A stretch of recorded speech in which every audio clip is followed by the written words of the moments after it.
Un hombre de 78 años, que dedicó la última década a mapear la soledad silenciosa de sus propios amigos y la suya, un psicólogo especializado en el duelo de los vivos, ese duelo por la vida que no se vivió, por la persona que dejamos de ser, por el yo, que ya no existe, revela hoy una verdad demoledora, casi una conspiración interna. Hay un pacto no escrito entre nosotros, los que ya tenemos más inviernos que veranos, un acuerdo tácito que nos ata, fingir que todo está bien. Fingir que la vida es una plácida jubilación, que los nietos son la única razón de nuestra existencia, que la felicidad es una obligación permanente. ¿Para qué? Para no asustar a los jóvenes, para no ser una carga, para no romper esa imagen impoluta del abuelo feliz, de la abuela siempre alegre, que la familia nos ha impuesto y que hemos terminado por creer. Pero aquí, en este espacio que es nuestro, te voy a mostrar cómo ese autoengaño es el mayor crimen que cometemos contra nosotros mismos. Y más importante aún, te voy a enseñar no solo a reconocer ese vacío, esa invisibilidad que te carcome por dentro, sino a transformarla. Vas a descubrir cómo tu mayor arrepentimiento, ese que te persigue en las madrugadas, no es una cadena que te aprisiona, sino una llave poderosa. Una llave para abrir conversaciones que te liberen, para que tus hijos, tus nietos, te vean. Te vean de verdad, por primera vez en años, no como una reliquia, un objeto de museo, sino como la biblioteca viviente que eres, con todas tus historias, tus cicatrices y tu sabiduría. El enemigo, mi hermano, mi hermana, no es solo el tiempo que avanza imparable. Es esa resignación silenciosa que nos doblega. Es la tiranía de la positividad tóxica que nos niega el derecho al dolor, a la melancolía, a la verdad de lo que somos y de lo que sentimos. Es el mito venenoso de que perro viejo no aprende trucos nuevos, que nos encierra en una jaula de oro, inactivos, callados. No estamos aquí para aceptar ese destino.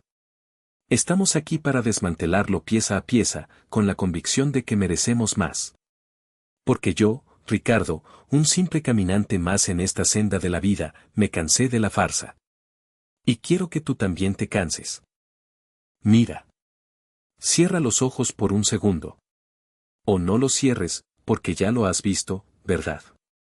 Esa escena se repite en tu casa, en la de tus hijos, en cada cumpleaños, en cada cena de Navidad. La mesa está llena, el ambiente es ruidoso, los niños están absortos en sus pantallas, los adultos jóvenes enfrascados en sus trabajos, sus deudas, sus nuevas series de televisión.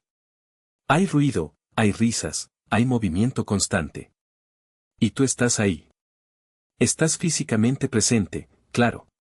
Tu silla está en la mesa, tu plato servido. Pero, ¿estás realmente ahí, con tu mente, tu corazón, tu esencia? Empiezas a hablar. Con esa voz que ya no es la misma de antes, un poco más baja, quizá un poco más temblorosa de lo que te gustaría. Intentas contar algo. Una anécdota de tu juventud, de cuando eras más joven que ellos, con tus propias ambiciones y tus propios amores. O tal vez algo que leíste, algo que te conmovió, una reflexión profunda sobre la vida que has destilado a lo largo de décadas de experiencia. Fíjate que el otro día pensaba me acordé de cuando mi padre decía. Y ahí están. Las cabezas se giran hacia ti, sí. Hay una sonrisa. Una sonrisa amable, ¿sabes a qué me refiero? Una sonrisa de mero trámite, de esas que se dan cuando alguien está haciendo un esfuerzo por ser cortés. ¡Ay, qué bonito, abuelo!, te dicen. Sí, sí, muy interesante, papá. Y en cuestión de segundos, 3 o 4 a lo sumo, la conversación ya ha vuelto a su cauce. A sus problemas, a sus anécdotas del trabajo, a la serie que están viendo. ¿Lo sientes? Esa punzada. No es enojo. No es rabia. Es algo más hueco, más vacío. Es como si hubieras soltado una verdad del tamaño de una casa, un pedazo de tu alma, y ellos, sin querer, sin maldad, lo hubieran metido en una pequeña caja y lo hubieran puesto en el estante de cosas de abuelo. Te procesaron. Te escucharon, sí, las palabras entraron por un oído y salieron por el otro, sin dejar rastro en el alma.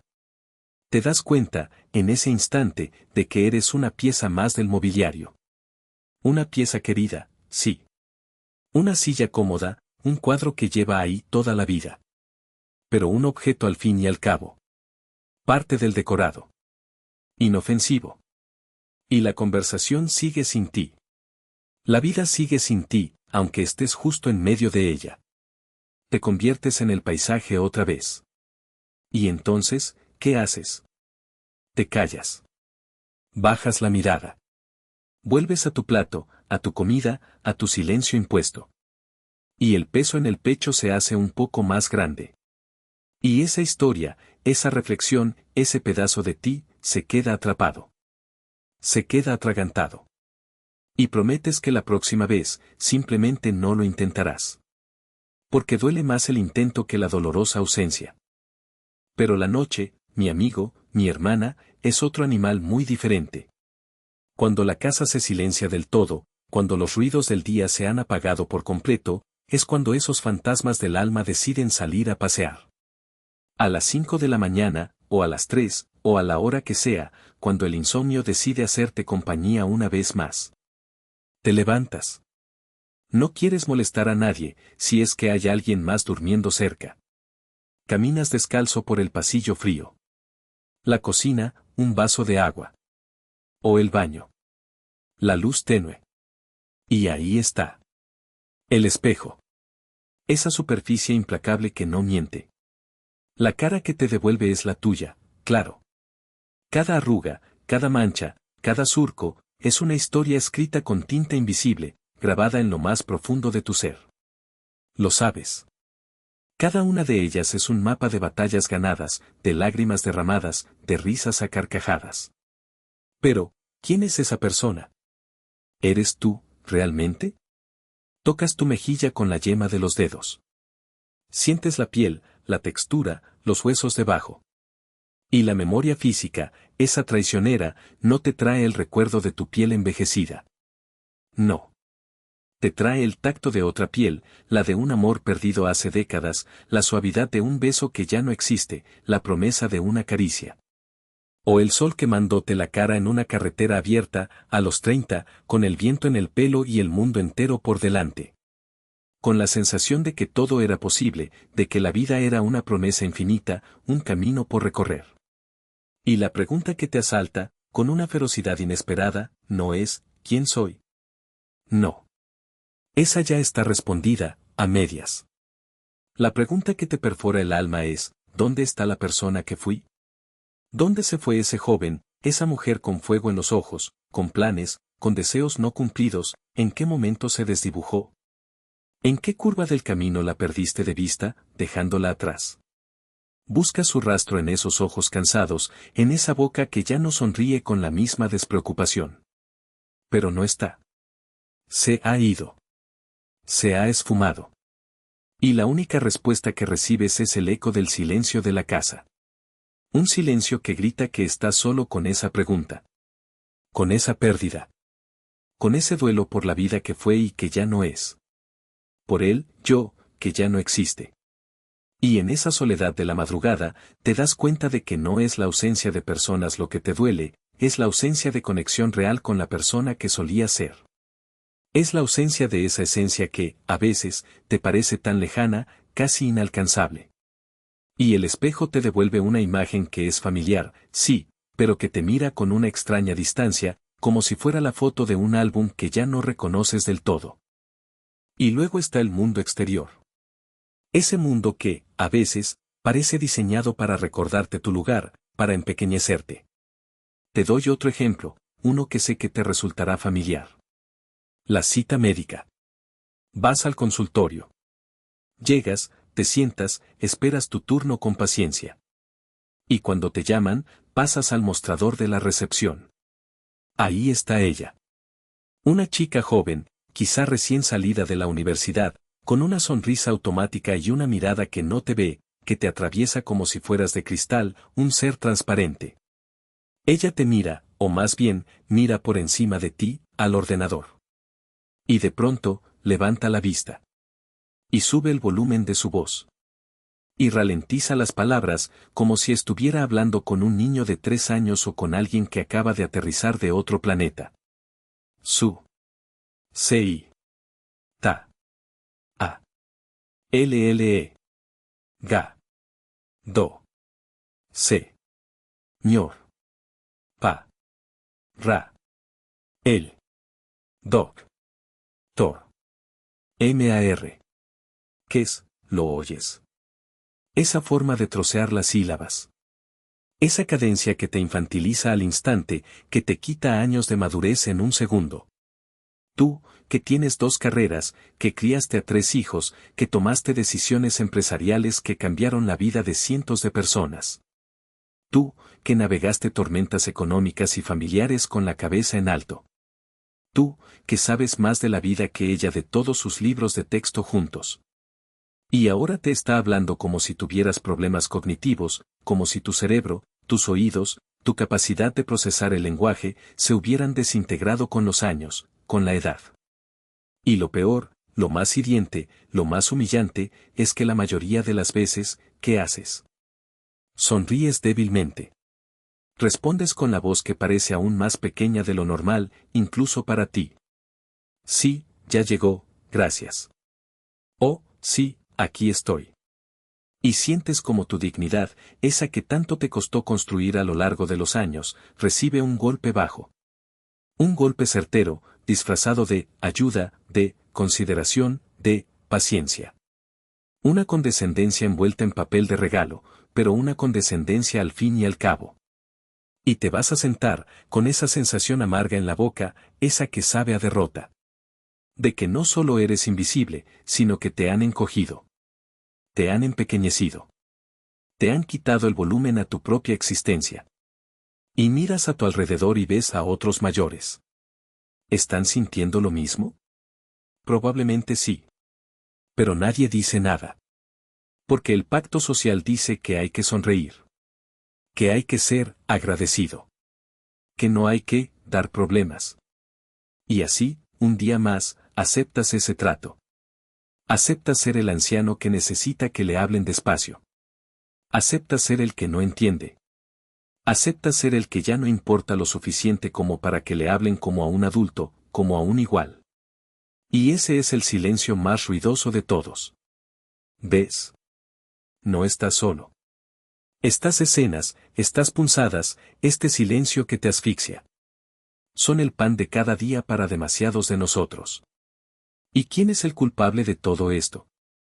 Es fácil culpar a los jóvenes, a la modernidad líquida, a la prisa frenética de este mundo que parece ir a 1000 por hora y que no tiene tiempo para los matices, para la profundidad, para el valor intrínseco de una historia contada con calma, sin apremios. Sí, esa cultura que nos descarta, que nos mete en la caja de pasado de moda, o ya no sirve. Esa es una parte del enemigo, claro. Esa falacia tan dañina de que las personas mayores no pueden aprender cosas nuevas, de que nuestro cerebro ya no es maleable, que solo estamos para recordar glorias pasadas. Es una mentira diseñada con un propósito claro, mantenernos al margen, silenciados, para que no interfiramos en su progreso, en su visión del mundo. Pero, y aquí viene la parte incómoda, la parte que nos duele reconocer, también nosotros tenemos una cuota de responsabilidad importante. ¿Cuántas veces, hermano, hermana, hemos capitulado ante esta narrativa? ¿Cuántas veces hemos dicho, sí, déjalo, ya no es mi momento, o, ¿para qué voy a molestar, si no me van a entender? ¿Cuántas veces hemos interiorizado la sentencia de muerte social que nos han dictado, palabra por palabra? Nos ajustamos. Nos callamos. Creemos en el papel que nos han asignado, el del anciano sabio pero silencioso, el del abuelo que sonríe desde el fondo de la foto familiar, casi imperceptible. Nos volvemos invisibles por decisión propia, por agotamiento, por no querer luchar contra una corriente que parece demasiado fuerte, demasiado implacable. Creemos la narrativa de que somos una carga, o que nuestras historias ya no son relevantes para nadie más. Y esa es nuestra propia traición, la traición a quienes fuimos y a quienes aún podemos ser. Pero quiero que sepas algo que la ciencia y la experiencia gritan a los 4 vientos, la verdad es todo lo contrario. Hay estudios, investigaciones serias, que demuestran que el cerebro envejecido no solo puede aprender cosas nuevas, sino que anhela la novedad, la conexión profunda, la complejidad intelectual. Que nuestra capacidad de empatía y de síntesis se fortalece con los años, no se debilita. que la sabiduría no es solo acumulación de datos, es la capacidad de ver patrones, de entender el corazón humano en todas sus facetas. No estamos hechos para pasatiempos infantiles o para ser meros receptores pasivos de cuidados. Estamos hechos para seguir creciendo, para seguir aportando, para seguir viviendo con propósito y pasión. Y he hablado con cientos de personas como tú, como yo. Desde los que acaban de cruzar la barrera de los 60 hasta centenarios lúcidos y llenos de vida.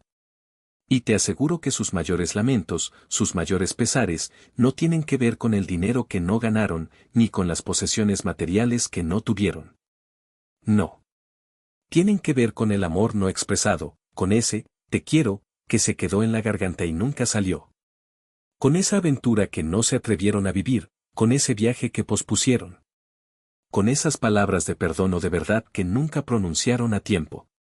La pérdida no es del tiempo que pasó, sino de la vida que dejaron de vivir por el miedo, por la inercia, por creer que ya era tarde. Nosotros formamos una hermandad, una sororidad secreta, invisible a los ojos de los demás. La de los que sentimos el aguijón de la invisibilidad. La de los que sabemos que hay mucho más dentro de nosotros de lo que el mundo nos permite mostrar. Y aquí te doy una prueba, una que te tocará el alma.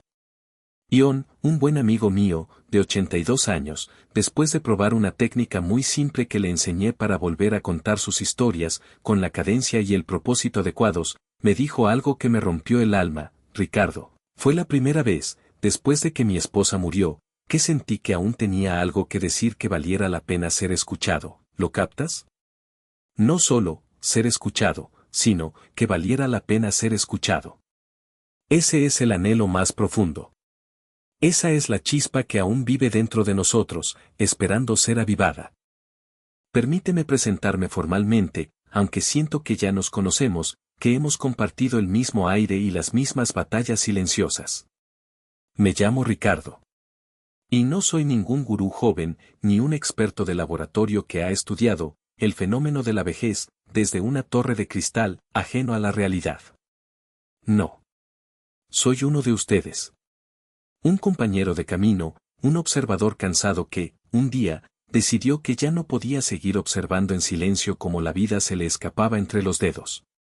Un hombre que ha sentido cada una de esas punzadas que acabo de describir con tanta crudeza. Un hombre que ha visto su propio rostro envejecido en el espejo a las 5 de la mañana y se ha preguntado con angustia, ¿dónde se fue ese Ricardo que era yo en la plenitud de mi vida? Mi momento de ruptura, mi propio punto de quiebre, llegó hace unos años. Me encontraba en la cocina, mi nieto, un niño curioso y lleno de vida, me preguntaba algo sobre cómo funcionaba una vieja radio de válvulas que tengo, una reliquia de mi juventud. Y yo, por inercia, por esa costumbre tan arraigada de autodesvalorización, le dije: «Ay, hijo, eso ya es cosa vieja, déjalo, ¿para qué quieres saber de esas antigüedades? Ya pasó mi tiempo para esas cosas, para esas aventuras». Y en el instante en que esas palabras salieron de mi boca, sentí un escalofrío que me recorrió la espalda. Me di cuenta de que no era solo una frase. Era una sentencia. Una sentencia de muerte social que yo mismo me estaba aplicando, que había interiorizado sin darme cuenta, adoptando el papel que la sociedad me ofrecía. Era aceptar el papel de viejo inútil que la sociedad nos ofrece tan generosamente, tan solapadamente. Y me revolví contra ello. No, me dije a mí mismo con firmeza interior. Basta. Mi tiempo no ha pasado. No, mi curiosidad no ha muerto. Mis historias no son antigüedades inútiles que deban ser olvidadas. Ese día, esa noche en realidad, no pude dormir.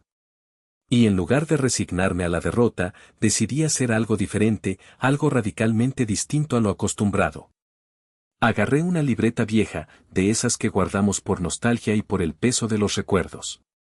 Y empecé a escribir. No sobre el día, no sobre lo que me había pasado, sino sobre mi mayor arrepentimiento. Ese que me había acompañado en silencio por casi 50 años, como una sombra pegada al alma. Una palabra que debía haber dicho, un amor que debía haber confesado con más valentía, un camino que no tomé por miedo o por la indecisión. Lo escribí todo. Con cada detalle, cada sensación, cada remordimiento. Y aunque esa carta nunca la envié, y probablemente nunca la envíe, el simple acto de ponerlo en palabras, de sacarlo de mi pecho, de darle forma tangible, me quitó un peso de encima que no sabía que llevaba conmigo. Fue como si, de repente, una parte de mí que había estado dormida, o mejor dicho, silenciada, despertara a una nueva vida, a una nueva posibilidad. Desde entonces, me he convertido en un rompedor de protocolos silenciosos. Aprendí a forzar un nuevo tipo de conversación, no solo con los demás, sino conmigo mismo, en la intimidad de mi alma. Aprendí a reclamar mi espacio, no a gritos, no con agresividad, sino con la autoridad que me da mi propia experiencia y el valor de mi verdad. Aprendí a transformar la memoria, no en un baúl lleno de polvo y olvido, sino en una herramienta activa para el presente, para la acción. Para reconectarme con la esencia de quién soy.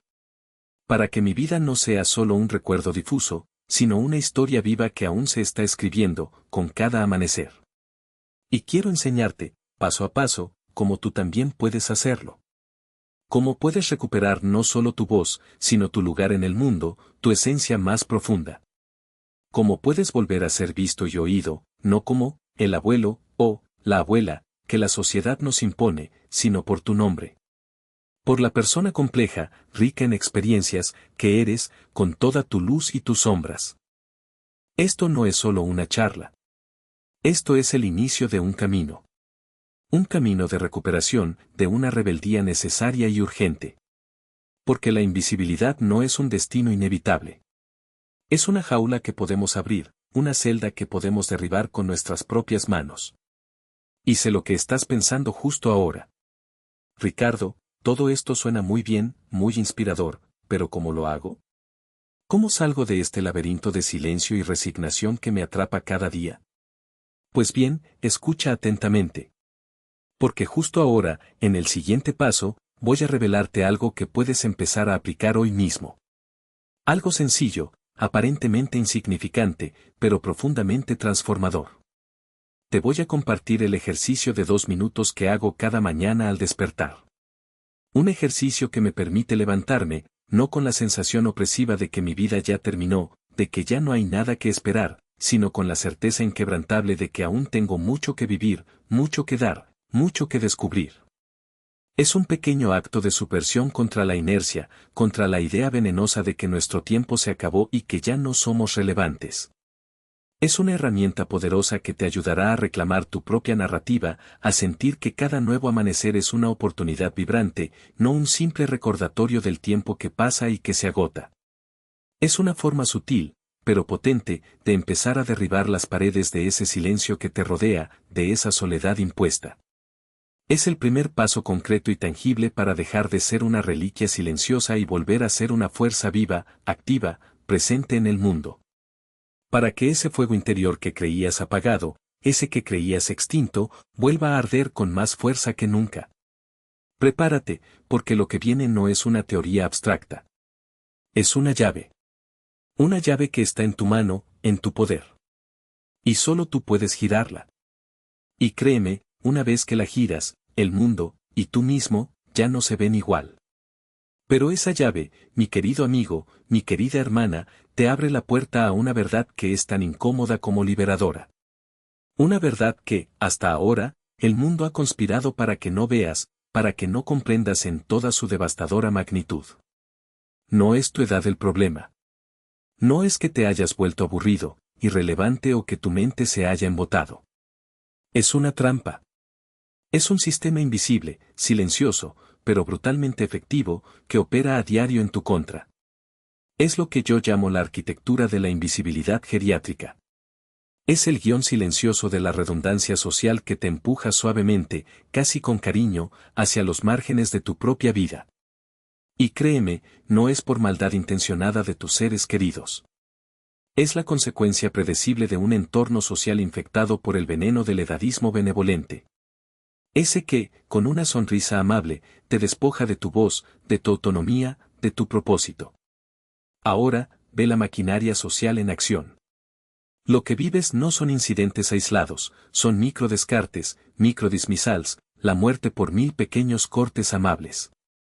Cada vez que te interrumpen, que te infantilizan, que pasan por alto tu experiencia como si fuera un dato obsoleto. Cada vez que tu historia es archivada como una reliquia inofensiva en el museo de la familia. Es el sesgo implícito de la edad, un reflejo condicionado de una sociedad obsesionada con la juventud, que no sabe qué hacer con la sabiduría acumulada, con la paciencia, con la profundidad que solo los años pueden tallar.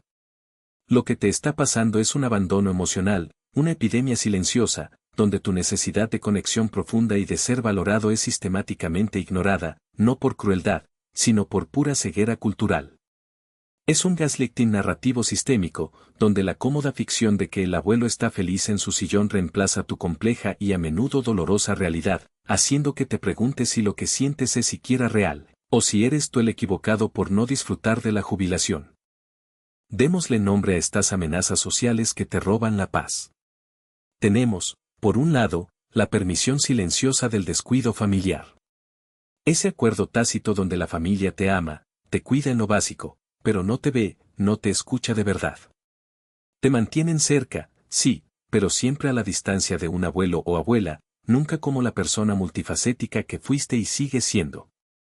Luego está la burocracia de la indiferencia cortés. Esa interacción cotidiana con el mundo exterior que te clasifica, te etiqueta, te infantiliza. Desde el médico que te habla más lento hasta el empleado del banco que se dirige a tu hijo en lugar de a ti, aunque seas el titular de la cuenta.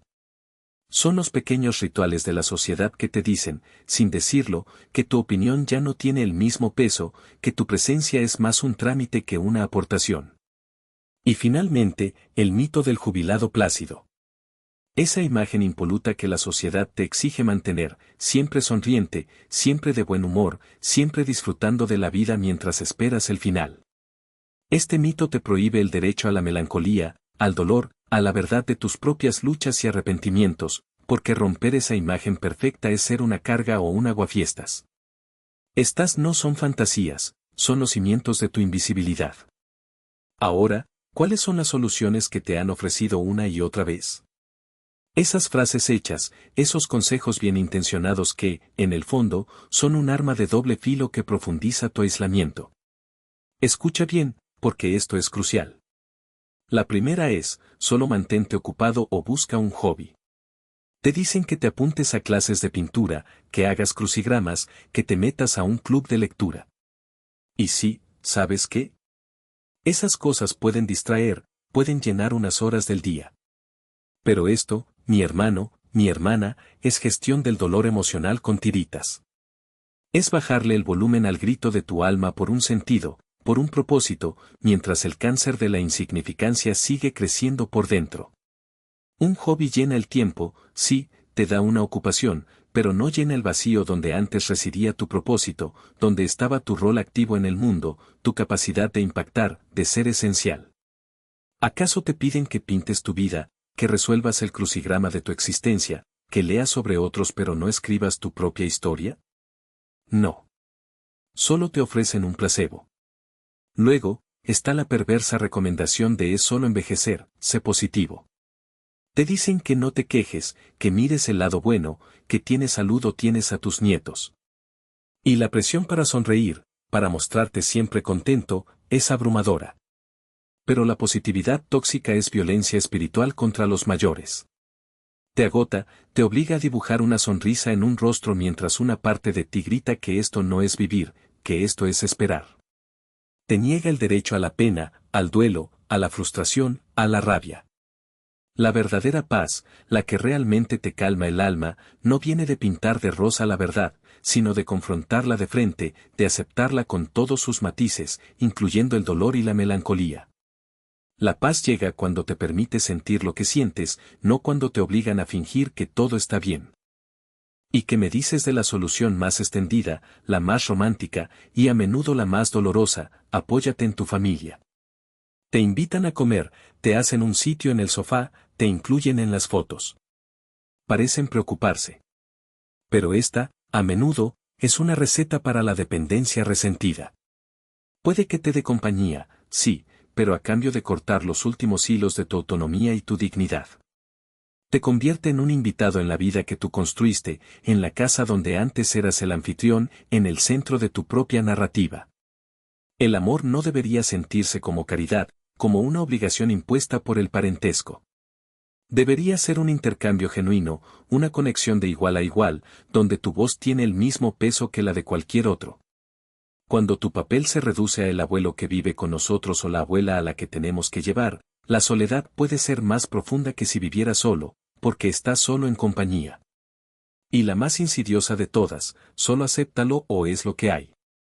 Esta es una orden de rendición disfrazada de sabiduría. Te dicen que la vida es así, que es ley de vida, que ya eres mayor. Y te intentan convencer de que la aceptación es para cosas que no puedes cambiar. Pero tu voz, tu historia, tu necesidad de ser visto, de ser relevante, de conectar, estas no son cosas que debas aceptar perder sin luchar. Esta frase, es lo que hay, es el lubricante que mantiene la máquina de tu marginación funcionando en silencio, sin que nadie se sienta culpable, sin que nadie tenga que hacer nada. Pregúntale a cualquiera que haya pasado años manteniéndose ocupado o siendo positivo si las horas tranquilas de la noche son pacíficas o si están atormentadas por la pregunta silenciosa, ¿mi vida importó de verdad? ¿Soy algo más que un recuerdo que se desvanece? La respuesta, lo sabes, es un eco de la misma pregunta, sin consuelo. Pero no estamos aquí para aceptar ese destino. Estamos aquí para entender, para desmantelar. Y la comprensión de esta trampa no es nueva, aunque el mundo moderno la haya ignorado. Te cuento el origen de esta revelación, un camino de descubrimiento que me llevó años, pero que otros ya habían vislumbrado. En los años 70 y 80, gerontólogos y psicólogos sociales valientes, visionarios, comenzaron a mapear la violencia psíquica de la pérdida de rol. Observaron cómo la sociedad, de forma implacable, despojaba a las personas de sus identidades como trabajadores productivos, padres activos, proveedores esenciales. Este trabajo, vital, fue convenientemente ignorado por una cultura que gritaba a los cuatro vientos la consigna de la eterna juventud, que prefería la negación a la verdad. Paralelamente, existieron estudios longitudinales suprimidos sobre el sufrimiento biográfico, investigaciones que demostraban el peaje físico y mental, el daño real que sufre una persona cuando su narrativa vital es considerada irrelevante. Cuando su historia, sus luchas, sus triunfos y fracasos, ya no tienen un lugar de honor, ni siquiera un lugar secundario, en la historia colectiva. Estos estudios revelaron cómo la falta de propósito y la sensación de inutilidad se grababan en el cuerpo, acelerando el declive cognitivo y la enfermedad. Era una verdad demasiado incómoda para ser publicada masivamente, para ser asumida. Preferían callarla, enterrarla bajo una montaña de optimismo barato. Pero la sabiduría ancestral no es tan fácil de erradicar. Siempre me interesaron las estrategias milenarias de integración del anciano y de transmisión de la sabiduría que aún se preservan en sociedades tradicionales, en culturas indígenas, en comunidades que no han sido devoradas por la vorágine de la modernidad. Esas culturas entendieron, de forma intuitiva, que una comunidad que silencia a sus mayores es una comunidad que ha cortado sus propias raíces, una que está destinada a marchitarse, a perder su identidad, a repetir errores del pasado porque ha descartado a quienes ya los vivieron. En esas sociedades, los ancianos no son objetos de caridad, sino la biblioteca viviente, el GPS espiritual y emocional, los guardianes del saber y la memoria colectiva. Su voz no es un eco, es una guía, es ley. No son invisibles, son el centro de la órbita, los conectores. Fue la suma de todo esto, esta confluencia de evidencia científica suprimida y sabiduría ancestral ignorada, lo que me llevó a desarrollar lo que hoy te presento como tu mayor arma, tu mayor escudo, el protocolo de reclamación narrativa. Otros lo llaman el método de la visibilidad, o la armadura cognitiva contra la irrelevancia. Pero el nombre es lo de menos. Lo importante es cómo funciona. Te enseña a ver los hilos sociales invisibles que te han tirado a la banca, que te han empujado a la periferia de tu propia existencia. Te ayuda a desarmar la trampa interna del mi tiempo ha terminado antes de que se cierre de golpe sobre los años que aún te quedan. Y, lo más poderoso de todo, transforma la abrumadora sensación de ser olvidado en una página legible del manual de la sociedad sobre cómo desechar a las personas. Lo convierte en un conocimiento, una herramienta. Ahora, imagina el poder de esto. Deja de imaginar el vacío y visualiza la transformación. Permíteme pintar 3 escenas de una reclamación transformadora que puedes empezar a vivir. 1. Reclamación de la narrativa de tu vida. Imagina que estás sentado con tu nieto o nieta. En lugar de contarles esa anécdota segura de siempre, esa historia pulcra y edulcorada que has repetido 1000 veces, te atreves a más. Compartes una historia real, cruda, desordenada de tu juventud, un fracaso estrepitoso, un miedo que te paralizó, una alegría imprudente y transgresora que nunca contaste. Una decisión equivocada de la que aprendiste más que de 100 aciertos. Y observas cómo sus ojos se abren de par en par. No están viendo al abuelo o a la abuela del personaje. Están conociendo, por primera vez, a la persona compleja, vibrante y falible que realmente eres. Están conectando con tu humanidad, no con tu título familiar. Y, al final de esa historia, notas que, por primera vez, te ven. Te ven a ti, no a un personaje de cuento. 2. Rompimiento del ciclo de sufrimiento silencioso para ti mismo. Te despiertas una mañana y en lugar de seguir el guión vacío del día, el que te empuja a la inercia, realizas un acto deliberado de presencia no complaciente. Levantas el teléfono, llamas a alguien que te importa, un hijo, un viejo amigo. Y en lugar de decir el predecible estoy bien, dices, necesito contarte algo que nunca he dicho. Algo que me ha pesado en el alma por años. No buscas soluciones, solo buscas ser escuchado, ser sostenido en tu verdad. Y al pronunciar esas palabras, sientes como el peso se aligera, como una parte de ti, que había estado encadenada, se libera. Descubres que la vulnerabilidad no te debilita, sino que es la puerta a una conexión más profunda y auténtica. 3. Transformación de la soledad en autoridad inquebrantable. Te miras al espejo, no con la mirada cansada de quien ve el final, sino con la autoridad de quien comprende el valor de su propia existencia. Ya no ves a una persona que se desvanece, sino a un archivo viviente, un especialista en un siglo que tú ayudaste a moldear, a construir. Tus arrugas no son solo signos de la edad, son la topografía de un mapa que otros, esos jóvenes impacientes, necesitan desesperadamente para navegar su propio futuro. Tu vida, tus experiencias, tus errores y tus lecciones se convierten en una brújula. Te das cuenta de que no eres un receptor pasivo, sino un faro, un conector, un eslabón vital en la cadena de la humanidad. Y desde esa autoridad, tu voz se eleva, no con exigencia, sino con la calma y la fuerza de quien sabe que posee algo invaluable que el mundo necesita escuchar. Esa es la recuperación de la soberanía sobre tu propia historia y sobre el tiempo que te queda. Este conocimiento, mi amigo, mi hermana, es peligroso. Peligroso para el statu quo de la negligencia cómoda, para la complacencia de una sociedad que prefiere ignorar a sus mayores antes que confrontar su propia mortalidad y la sabiduría que la acompaña. Te digo esto con toda la seriedad que mi edad y mi experiencia me permiten, voy a revelarte el primer paso práctico para desarmar la trampa de la invisibilidad. Es una acción. Una acción sencilla, pero poderosa, que puedes implementar hoy mismo. Pero esta revelación no es para todos. Es para aquellos que están cansados de la farsa, cansados del silencio. Es para aquellos que, como yo, han sentido el aguijón de la invisibilidad y están listos para luchar por su voz, por su legado, por su verdad. Es una promesa que hago solo a ti, que has llegado hasta este punto. Cuando tu tiempo llegue y llega para todos nosotros, la diferencia no estará en los años que viviste, sino en la propiedad que reclamaste sobre la historia de esos años en el capítulo final. Esto no es una opción más, es la forma de asegurar que tu partida deje un eco, no un silencio. Ahora, aquí está la clave para desarmar el desprecio y esa sensación de encogimiento que ha sido su compañera silenciosa. La primera acción práctica de nuestro protocolo de recuperación es tan sencilla como profunda, tan gratuita como innegable en su poder intelectual.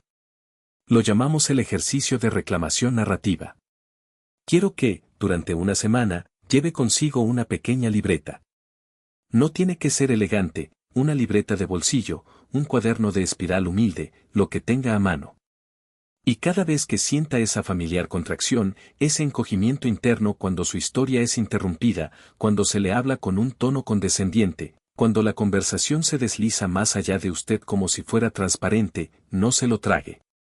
No permita que se asiente en el rincón más íntimo de su ser, transformándose en una herida difusa y sin nombre. En lugar de eso, documente el momento con una frase concisa y específica. Quiero que escriba algo como esto: hoy, a las, hora, en, contexto, persona/acción, utilizó, táctica específica, por ejemplo, infantilización, pasar por alto mi opinión, desviar el tema, para imponer, rol esperado, silencio, sumisión, ausencia. Esto no es un diario para ventilar sus tristezas. Esto es sociología forense de su propia vida. Es el acto deliberado de transformar una lesión emocional difusa en datos categorizados, moviéndola del corazón a la mente analítica. Es la diferencia entre sentir una punzada inexplicable y diagnosticar la causa exacta de esa punzada. Cuando usted nombra la táctica, cuando identifica el mecanismo, lo desarma. Deja de ser un objetivo pasivo de la anulación y se convierte en el investigador principal de su propia visibilidad. Está armándose con conocimiento, con precisión, con la capacidad de observar su propia experiencia desde una distancia analítica, no solo desde la resonancia emocional. Este ejercicio es el primer paso para desmantelar la arquitectura invisible de su borrado social. Porque una vez que puede ver el patrón, una vez que puede categorizar el ataque, ya no es un ataque, es una información. Y la información, como bien sabemos, es poder. Es el poder de desaprender el silencio, de reconocer la interrupción, de negarse a ser borrado. Es el momento en que el velo comienza a levantarse y usted empieza a ver las cuerdas que se han movido a su alrededor y, más importante aún, las que usted ha aceptado en su propio teatro silencioso. La simple documentación se convierte en un acto radical de autoafirmación. Cada entrada en esa libreta no es un lamento, sino una marca en el mapa hacia su soberanía narrativa. Cada vez que usted escribe, está diciendo, esto sucedió, y lo vi. Y al verlo, le quito su poder sobre mí. Es el comienzo de una resistencia silenciosa que resonará profundamente en su psique. Porque para reclamar su historia, primero debe reconocer cuando se la están robando. Y este es el método. Escuchen esta historia de recuperación, una que me llegó hace unos meses y que encapsula la poderosa transformación que este ejercicio puede provocar. Una mujer, llamémosla Elena, en sus 70, había vivido años sintiendo como sus opiniones eran sistemáticamente recibidas con un sí, cariño o un está bien, mamá por parte de su propia familia. Era una capa de benevolencia que, paradójicamente, la asfixiaba. Se sentía como una voz en off en su propia película familiar, presente físicamente pero ausente narrativamente. Decidió probar el ejercicio de reclamación narrativa. Llevaba su pequeña libreta y, al principio, se sintió absurda, casi como una espía en su propia casa. Pero la disciplina de documentar, de etiquetar cada instante de su presión, comenzó a afilar su percepción. Al tercer domingo de haber comenzado, su hijo estaba inmerso en una discusión sobre una noticia económica, un tema que ella había seguido de cerca durante décadas. Cuando Elena intentó aportar un punto de vista matizado sobre el impacto en los jubilados, su hijo la interrumpió abruptamente, cambiando el tema a la nueva serie de televisión de moda, con una sonrisa que decía: te estoy protegiendo de algo demasiado complejo. La vieja Elena, la de antes de la libreta, habría sonreído y se habría desvanecido un poco más en el sillón, sintiendo el familiar aguijón de la insignificancia. Pero esta vez fue diferente. Mientras el hijo hablaba de la televisión, la mente de Elena, ahora entrenada por el ejercicio, no pensó en tristeza o resignación. En su lugar, brilló una etiqueta clara y fría: desvío de tema para mantener la autoridad conversacional, tacticidad de infantilización por simplificación. Ella no se enojó. No levantó la voz. Simplemente esperó una pausa natural en la perorata sobre la serie, una pausa minúscula pero suficiente. Y entonces, con una voz calmada pero cargada de una nueva autoridad, dijo: desviaste el tema cuando empecé a hablar. Me gustaría terminar mi punto sobre la noticia económica, si no te importa. La habitación se congeló. No con ira, sino con una mezcla de asombro y quizás una pizca de incomodidad. Era el asombro de un fantasma que de repente hablaba, y no solo hablaba, sino que demandaba ser escuchado. El hijo de Elena se quedó mudo por un instante, su sonrisa condescendiente se desvaneció, y luego balbuceó una disculpa. Lo siento, mamá. No me di cuenta. Y luego, lo más importante, por favor, continúa. ¿Qué ibas a decir sobre los jubilados? Esa noche, algo inaudito sucedió. Su hijo la llamó. No para el habitual "¿cómo estás?", sino para preguntarle qué pensaba realmente sobre la noticia, pidiéndole que profundizara en su perspectiva sobre las implicaciones económicas para los mayores. Por primera vez en una década, Elena sintió que no solo era escuchada, sino que su mente era valorada. No como una madre a la que se le debe respeto automático, sino como un intelecto, como una fuente de sabiduría y experiencia. Fue como si la niebla se hubiera disipado, me dijo con lágrimas en los ojos. Sentí que regresaba a mí misma, que volvía a existir en sus ojos. Había dejado de ser una figura decorativa y me había convertido, de nuevo, en una voz en la mesa de la familia. Ese es el cambio. Cuando usted diagnostica el mecanismo de su silencio, cuando lo categoriza y lo comprende intelectualmente, desarrolla el anticuerpo psicológico contra él. Deja de ser una reacción emocional ciega para convertirse en una respuesta estratégica. Y el mundo a su alrededor, la gente a su alrededor, reaccionará de manera diferente. Porque usted ha cambiado el guión. Ha puesto fin a su papel de extra y ha reclamado su papel principal.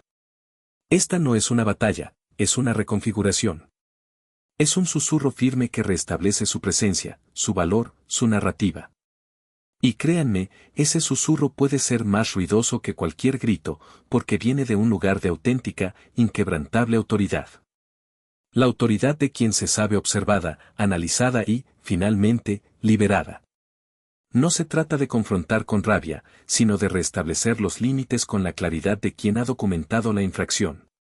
Es la diferencia entre reaccionar y actuar. Y esa diferencia, como Elena descubrió, es la que abre las puertas a una vida plena y significativa, donde su experiencia no es solo acumulada, sino también compartida y valorada. Es la prueba viviente de que la estrategia funciona, que la invisibilidad no es un destino, sino un hábito que puede ser roto. Pero, ¿es esto solo una serie de malas interacciones individuales, de personas despistadas o simplemente insensibles? ¿O hay algo más profundo en juego? Si las pruebas individuales de recuperación les han dado esperanza, prepárense para la siguiente revelación. Porque la anulación social no es un accidente, a menudo es un subproducto, o incluso un objetivo, de sistemas más grandes y menos obvios. En 2019, un informe confidencial de un importante conglomerado de soluciones para el adulto mayor, esas grandes corporaciones que gestionan residencias y servicios para la tercera edad, se filtró a un investigador en gerontología en quien confío plenamente. El título del informe era revelador: Optimización del mercado, gestión de la autonomía del residente vs eficiencia operativa. Quiero que escuchen esto con atención, porque es la prueba documental, el mapa oculto de la ingeniería social que les he estado describiendo. En la página 14 de este documento, se encuentra una línea que debería helarles la sangre y, al mismo tiempo, encender en ustedes una profunda indignación. Dice así, y cito textualmente: los programas que enfatizan la ocupación y la positividad reducen las quejas relacionadas con la angustia existencial en un 72% y disminuyen las demandas sobre el tiempo del personal, sin requerir cambios estructurales en el modelo de cuidado paternalista. Son la herramienta más rentable para gestionar el problema del significado en la vejez. Déjenme repetir eso: gestionar el problema del significado en la vejez. Permitan que esa frase se asiente. Gestionar el problema del significado. No enriquecerlo, no cultivarlo, no explorarlo. Sino gestionar lo que ellos perciben como un problema. Esto no es una suposición, es un smoking gun. Es el documento que prueba que no están locos por sentirse vacíos en medio de los juegos de bingo y las horas de manualidades obligatorias. El objetivo de muchas de estas actividades no es enriquecer su vida, no es fomentar su autonomía, no es nutrir su mente o su espíritu. Es gestionar su descontento. Es ocupar su tiempo de manera que la máquina de la negligencia benigna o del paternalismo eficiente funcione sin problemas, sin interrupciones. Es una estrategia de costo-beneficio para eludir la verdadera profundidad de la experiencia humana en la vejez. Es una forma de mantenerles ocupados y positivos para que no hagan demandas, para que no piensen demasiado en su propio propósito, para que no desafíen el modelo que les ha sido impuesto. Este informe es una ventana escalofriante a la mentalidad que a menudo subyace a la invisibilidad social. Es la confirmación de que esa sensación de ser anulado, de que su profundidad es ignorada, no es una falla personal suya, sino una consecuencia diseñada. Entienden que, a medida que envejecemos, el significado se convierte en una pregunta central, a menudo existencial. Y en lugar de proporcionar avenidas auténticas para explorar ese significado, simplemente lo gestionan. Lo diluyen con distracciones, con una positividad impuesta que niega la complejidad de la vida. Te dicen que estás ocupado y que eso es bueno, que estás positivo y que eso es deseable, porque eso te hace más manejable, menos problemático. Este documento expone el sistema de silencio. Revela la ingeniería detrás de la narrativa de que las personas mayores deben ser entretenidas, mantenidas contentas superficialmente, en lugar de ser comprometidas, desafiadas y valoradas por su contribución intelectual y emocional. Es la prueba de que su soledad, su sentimiento de insignificancia, su inquietud existencial, no son defectos suyos, sino el resultado directo de un sistema diseñado para controlar su experiencia, para optimizar la eficiencia a expensas de su autonomía y su búsqueda de sentido. Pero, y este es el punto crucial, conocer el plan es el primer paso para redactar el suyo propio. Saber que la positividad puede ser una herramienta de control, les permite elegir la autenticidad. Saber que la ocupación puede ser una distracción, les permite buscar el propósito. Este es el mapa, y ahora que lo tienen, pueden trazar su propia ruta, una que se desvíe radicalmente de los caminos que han sido marcados para ustedes. Ya no son peones en un tablero, sino estrategas que entienden las reglas del juego y están listos para reescribirlas. Con este conocimiento ardiendo en su mente, con la certeza de que su sentimiento de anulación no es un delirio, sino una respuesta lógica a un sistema real, quiero que visualicen una transformación total. Imaginen su perfecto miércoles. No cualquier miércoles, sino un miércoles en la vida de alguien que ha internalizado completamente este conocimiento y ha aplicado el protocolo contra la invisibilidad. Se despierta, y su primer pensamiento no es qué tengo que hacer hoy, esa lista de tareas que a menudo se siente como una imposición externa, sino que tengo que decir hoy. Su día comienza con una intención, con una afirmación de su voz interna, no con una obligación. Se sienta a desayunar, con la mente clara, no abrumada por la ansiedad de ser olvidado o pasado por alto. Más tarde, se encuentra con una amiga para tomar un café. Ella comienza a hablar de sus nietos, de su partido de fútbol, del último logro. La vieja usted habría sentido pacientemente, esperando su turno que nunca llega, o sintiendo que su vida, quizás sin nietos activos o sin historias actuales tan vibrantes, es menos interesante. Pero la nueva usted, la soberana de su narrativa, no tiene esa carga. Escucha con genuino interés, pero su amiga, casi por instinto, por una nueva energía que emana de usted, hace una pausa. La mira a los ojos y le pregunta, pero, ¿qué piensas tú de todo esto? De la vida, de lo que está pasando en el mundo, de cómo te sientes tú. Y usted comparte, no un monólogo, sino una perspectiva, una reflexión, una sabiduría que ella absorbe con respeto y atención. Es una conversación de igual a igual, de mentes conectadas, no de monólogos paralelos. Luego, acude a una cita con el médico. La enfermera, o incluso el propio doctor, comienza a hablarle con esa voz lenta y alta, con esa entonación simplificada, como si su mente también se hubiera ralentizado con la edad. En lugar de encogerse o sonreír con resignación, usted interrumpe suavemente, con una firmeza tranquila y sin rastro de hostilidad. Dice, puedo escucharle perfectamente a un volumen normal. Por favor, continúe. El ajuste es instantáneo, respetuoso. No hay un momento de resentimiento, solo la comprensión de un límite establecido con claridad. No eres un niño, no eres una persona con discapacidad auditiva genérica, eres un individuo con una capacidad intacta y esperas ser tratado como tal. La conversación continúa, pero el tono ha cambiado. Ahora es una interacción entre dos adultos competentes y usted ha orquestado ese cambio con dignidad. Vuelve a casa. Su hija la llama, apurada, atropellando las palabras en una ráfaga de charla superficial sobre su día, sin dejar espacio para usted. En lugar del viejo estoy bien que se sentía vacío y silenciado, usted dice, espera un momento, querida. Déjame contarte algo que me di cuenta hoy. Y ella escucha. Escucha de verdad, porque usted ha tomado el timón de la conversación, no con agresión, sino con la autoridad de quien tiene algo importante que compartir. Cuelga el teléfono, no con la vieja sensación de vacío o de haber sido meramente revisada, sino con una profunda sensación de finalización, de haber sido vista y escuchada. Mira la silla junto a la ventana. Antes, era solo un lugar para sentarse y ver el mundo pasar, un puesto de observación pasiva. Ahora, con esta nueva conciencia, se ha convertido en su puesto de mando. Es el lugar desde donde orquesta su día, desde donde reflexiona, donde se planifica su próxima acción de reafirmación. No es un lugar de aislamiento, sino de estratégica serenidad. Su casa ya no es un refugio contra el mundo, sino un santuario desde donde su influencia se extiende. Esta es la vida que le espera cuando deja de interpretar el papel que le han escrito y empieza a escribir sus propias líneas. No hay amargura, solo una paz profunda. No hay aislamiento, sino una conexión auténtica. Porque ha recuperado su voz, y al hacerlo, ha recuperado su mundo. Ha reclamado su derecho a ser la protagonista de su propia existencia, en cada interacción, en cada pensamiento, en cada momento de su vida. Su presencia es innegable, su voz es inquebrantable, y su narrativa es suya para contarla. Así que ahora tienen la primera llave. Han escuchado la prueba de vidas que han sido reclamadas del silencio. Han visto el memorando corporativo que admite que la pasividad es a menudo el producto deseado. Y pueden visualizar la vida soberana que es su derecho de nacimiento.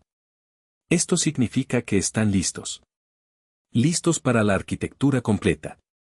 El sistema paso a paso para no solo notar el próximo desprecio, sino para desmantelar su poder de borrar su pasado, sofocar su presente o dictar su futuro. Quédense aquí, conmigo. Porque la conciencia sin acción es solo una forma más precisa de sufrimiento. Y ustedes tienen demasiado que decir para conformarse con eso. La verdadera liberación no es solo ver las cadenas, sino aprender a romperlas. Y ese es el siguiente y fundamental paso que estamos a punto de dar juntos. Su narrativa espera, lista para ser liberada, lista para resonar con la fuerza que siempre debió tener. Es esa la verdad insoslayable que nos ha traído hasta este punto, un lugar de profunda comprensión y el umbral de una transformación tangible. Porque la sabiduría de entender no es una sabiduría completa hasta que se convierte en la fuerza para actuar. Lo que necesitas ahora no es solo saber que has sido borrado, es saber cómo reescribirte en cada página de tu propia historia, cada día. La promesa de la liberación no es un ideal distante, sino un plan de acción concreto, una estrategia diaria para recuperar tu soberanía, tu voz y tu presencia en un mundo que a menudo olvida la riqueza que encierran los años.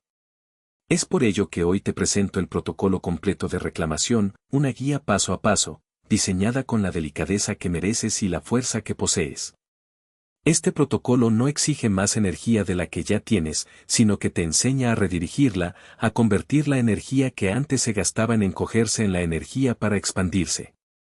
Son pasos psicológicamente sofisticados, porque abordan las raíces profundas de la experiencia del borrado social, pero físicamente sencillos, adaptados a cualquier limitación que la vida pueda haberte presentado. Su objetivo es devolverte el timón de tu barco, tu narrativa, tu legado. Aquí está, entonces, tu manual de soberanía personal. El primer paso es la auditoría de soberanía diaria. Durante los próximos 7 días, te propongo implementar el ejercicio de nombramiento que ya conoces, pero con una mejora crucial, una que lo transforma en una herramienta de poder. No solo vas a notar cuando ocurre un acto de borrado, una minimización, una interrupción. Ahora, vas a categorizar su carga emocional. Esto es vital. ¿Fue una herida de irrelevancia, esa punzada de ser ignorado, de sentir que tu presencia no cuenta en absoluto? ¿O fue un aguijón de condescendencia, esa sensación hiriente de que te hablan como si fueras un niño, O con una piedad que raya en el desprecio por tu capacidad. Quizás un dolor de memoria silenciada, cuando intentas compartir una experiencia de vida, una anécdota, un recuerdo profundo, y alguien te interrumpe, te cambia el tema o, peor aún, te hace sentir que tu historia es un estorbo para el ritmo de la conversación.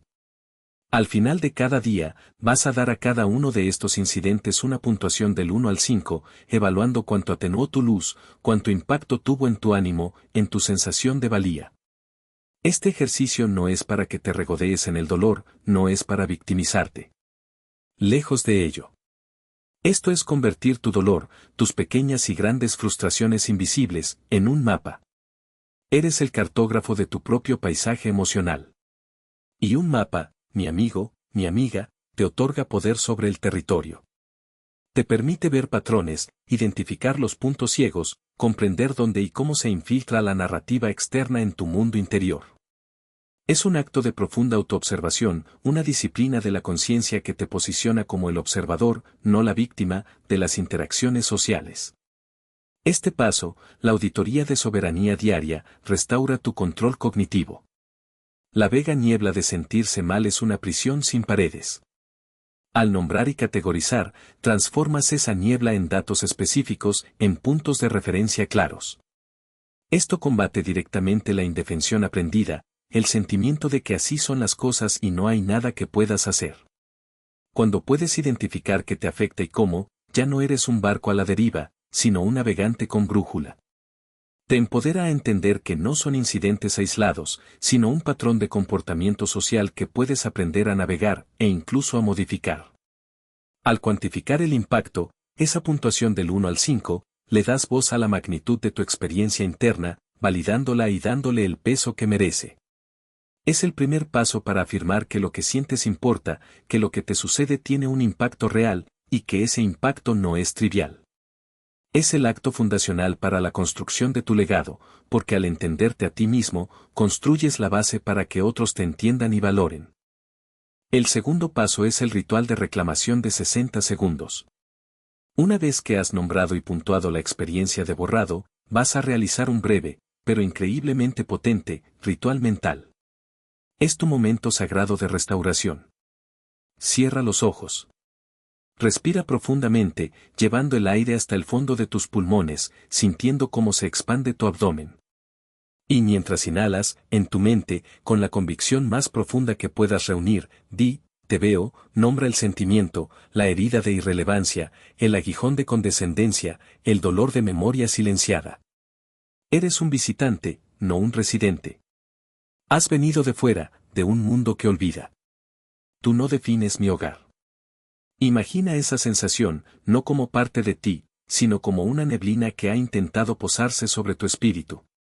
Luego, exhala lentamente y visualiza cómo esa sensación, esa neblina, se disipa, sale de tu cuerpo, se aleja, llevándose consigo la intención de borrarte. Con cada exhalación, suéltala. Luego, respira de nuevo, y esta vez, coloca una mano sobre tu corazón o sobre tu rodilla si te resulta más cómodo, un gesto de autocompasión y afirmación.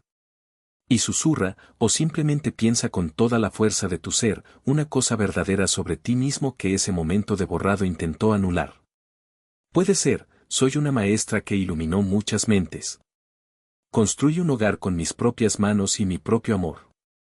Sé cómo arreglar un motor, cómo cuidar un jardín, cómo coser un vestido. Amé profundamente, y fui amado con la misma intensidad. Sobreviví a desafíos que pocos podrían imaginar. Mi creatividad fluye en cada puntada, en cada pincelada, en cada palabra escrita. Esta verdad no tiene que ser grande para el mundo, solo tiene que ser irrevocablemente tuya, indiscutiblemente real en tu corazón.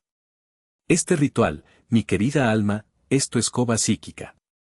Es el acto diario de barrer el polvo del desprecio ajeno, del olvido social, y reafirmar el mobiliario permanente, sólido e irreemplazable de tu alma.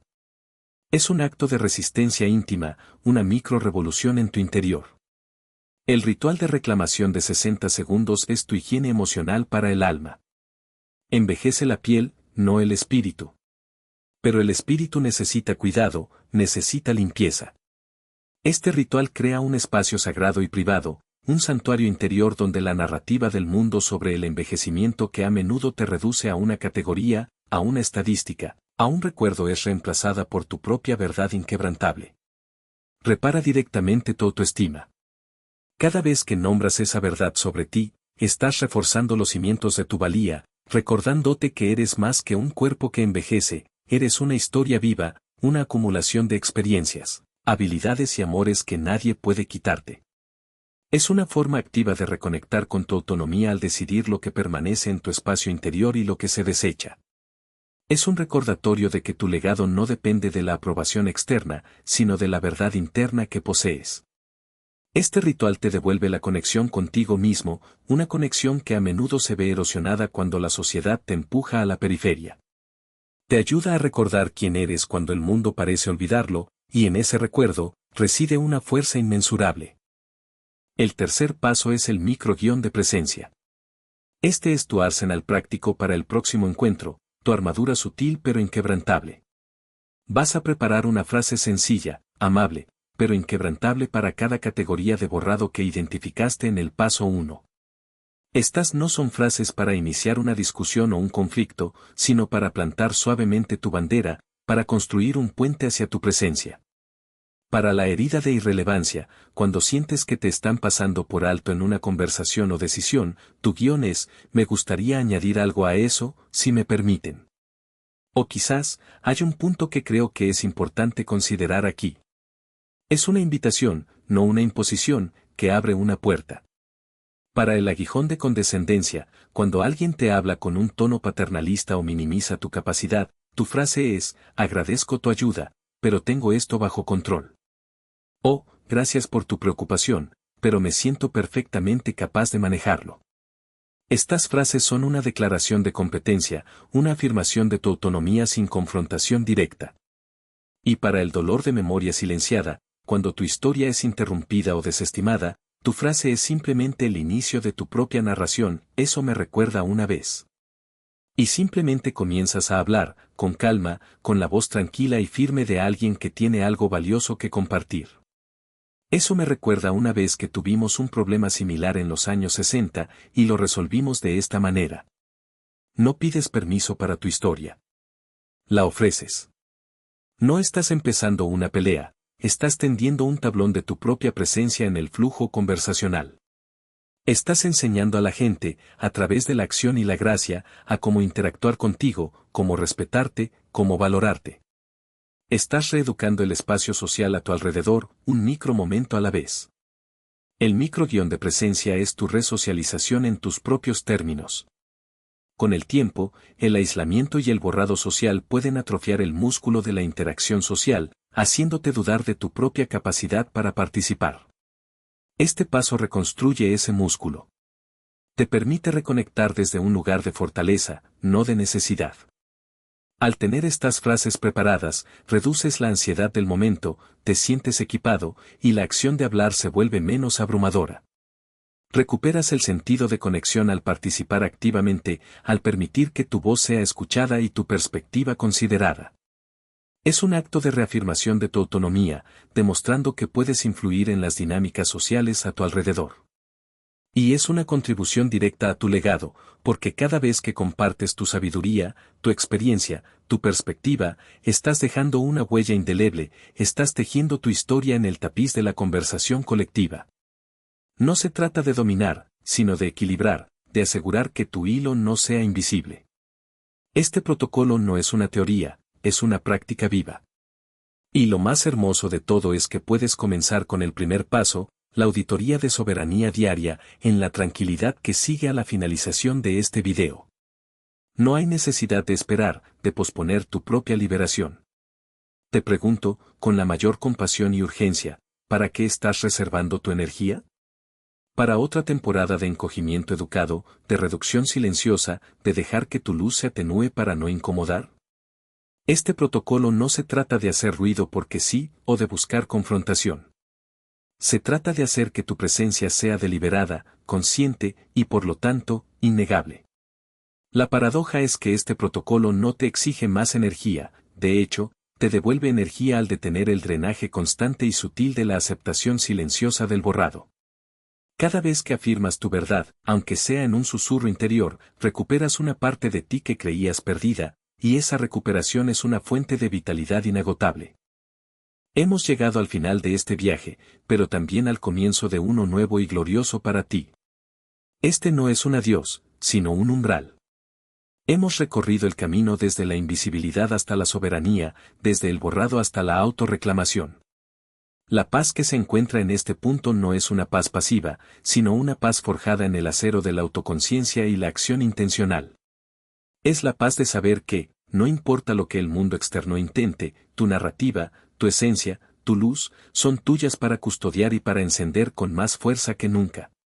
Para que este entendimiento no se quede en un mero concepto, sino que florezca en una comunidad de almas vistas y escuchadas, te invito a una serie de acciones que son, en sí mismas, extensiones de este protocolo de soberanía. Son actos de mutualidad, de construcción de legado y de afirmación colectiva. Primero, la solidaridad es el antídoto más potente contra la soledad y la sensación de borrado. Si este mensaje ha resonado contigo, si ha encendido una chispa de reconocimiento en tu corazón, compártelo con una sola persona. Un amigo del viejo barrio, un vecino, alguien de tu centro comunitario, o incluso un miembro de tu familia que sabes que necesita escuchar esto. No permitas que esta comprensión muera en tu apartamento, en tu silencio. Permite que viaje. Juntos, podemos construir una red invisible de personas que eligen vivir vistas, que se apoyan mutuamente en este viaje de recuperación. Un acto tan simple puede ser el inicio de un cambio profundo en la vida de alguien. Segundo, ese botón de me gusta no es para mí, no es una métrica de vanidad. Es tu bandera en el suelo digital.